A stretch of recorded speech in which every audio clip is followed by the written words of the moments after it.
C'est sûr qu'à partir du moment où tu mets les pieds dans la Ligue des Champions, tu te donnes à fond pour remporter parce que l'objectif c'est de gagner. La première fois qu'elle m'a emmené au terrain pour m'inscrire au foot, et ben en fait je tenais la main. Et après il y avait le coach qui lui parlait et après elle m'a lâché la main et je suis parti directement sur le terrain. Je suis parti sur le terrain et après il y avait déjà des petits de mon âge qui jouaient. Et je sais pas pourquoi, je suis arrivé, j'ai pris la balle. Bah du coup les petits, ils ont commencé à tous venir pour me prendre le ballon, j'ai pris le ballon. Et après il y avait une barrière. Après j'ai tiré, j'ai marqué et j'ai tiré au-dessus de la barrière. Et après du coup la balle était partie, elle était perdue là-bas. Et du coup il fallait que le coach, il arrête de parler avec ma mère et qu'il aille la chercher. Moi, je suis quelqu'un de très observateur depuis petit et c'est sûr que faut s'inspirer des meilleurs. Tous les grands joueurs, soit Zidane, Ronaldinho, énormément de grands joueurs, Pogba aussi.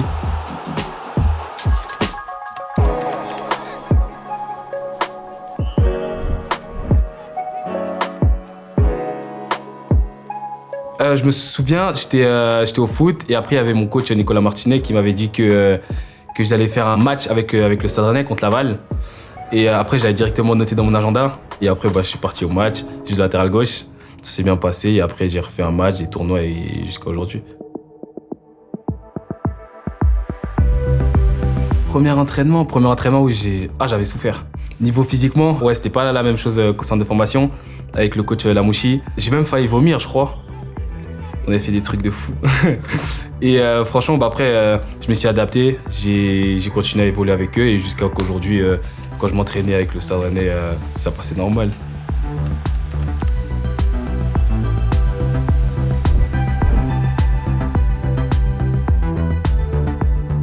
C'était l'un de mes premiers matchs en pro. Après, c'est sûr qu'on s'était bien préparé la semaine avec le Stade Rennais pour jouer face au PSG. Après le match, j'ai vu que je recevais des messages de fous. Même mes parents m'ont félicité. Le lendemain, les autres, ils me disaient c'est un truc de fou ce que t'as fait. Après, c'est sûr que sur le moment, je me rendais pas compte.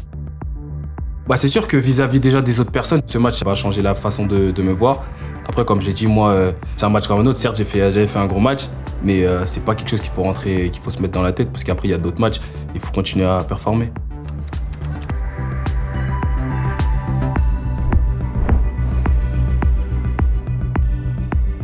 La première fois qu'on a su que le Real Madrid était sur nous, sur moi du coup, c'était mon agent qui était venu chez moi. C'était vers la toute fin du mercato. Avec mes parents, on n'a pas forcément sauté de joie parce que on savait que dans le monde du foot, rien n'est sûr. Et tant qu'il n'y a pas quelque chose de concret, on a quand même calmé notre joie. Mais après, quand on a vu que c'était sûr, on a tous sauté de joie. Et c'est un club que tout le monde aimerait jouer. Après, c'est sûr que là, à partir du moment où tu signes, tu sais que tu passes dans une autre dimension.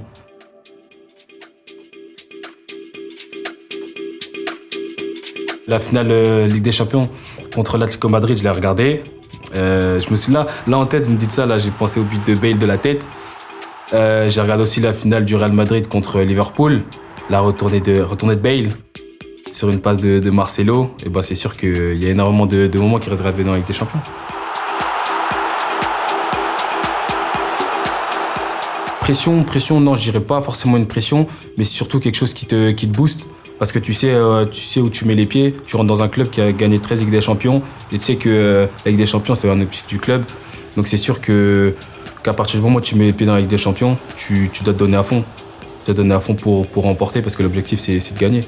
On va mettre une 14e au Real Madrid.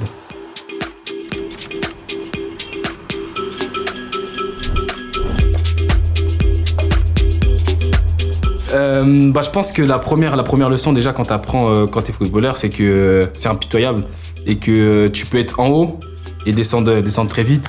Il faut être régulier et qu'une erreur ça pardonne pas. Moi je suis quelqu'un qui est très dur avec moi-même, même si j'ai fait un bon match et je fais des erreurs. Les erreurs je vais les garder dans ma tête et après je vais en parler ou je vais les regarder moi-même après le match. Après j'ai une application qui me permet de voir tout ça. Mais après, moi, je préfère regarder le match moi-même et après en parler avec mon agent. Mais sinon, non, je regarde moi-même. Là, il y a Casemiro qui joue 6 et j'essaie de beaucoup prendre de lui tactiquement. Avant les matchs, quand je commence, Casemiro, il me dit de jouer simplement et d'être efficace. Après, il y a Lucas, il y a Tony, j'apprends du trio. Parce qu'en soi, je peux jouer à tous les postes au milieu de terrain. Il faut que je prenne de tout le monde pour être prêt quand le coach me mettra sur le terrain.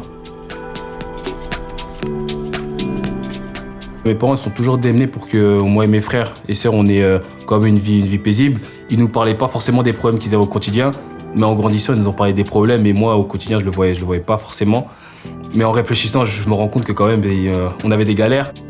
Le fait que tout ça est arrivé dans ma vie, je pense que c'est un aspect positif. Du fait déjà que je sais qu'on a vécu des galères, je sais que je serai toujours respectueux envers mes parents, toujours, parce que c'est grâce à eux que je suis comme ça aujourd'hui. J'espère qu'ils se souviendront de moi en tant qu'une personne qui lâche pas, qui est toujours là, une bonne personne et déjà pour une personne qui a remporté énormément de trophées, un très bon footballeur, un footballeur qui joue avec l'amour du maillot et qui marquait coup de but, coup de passe D.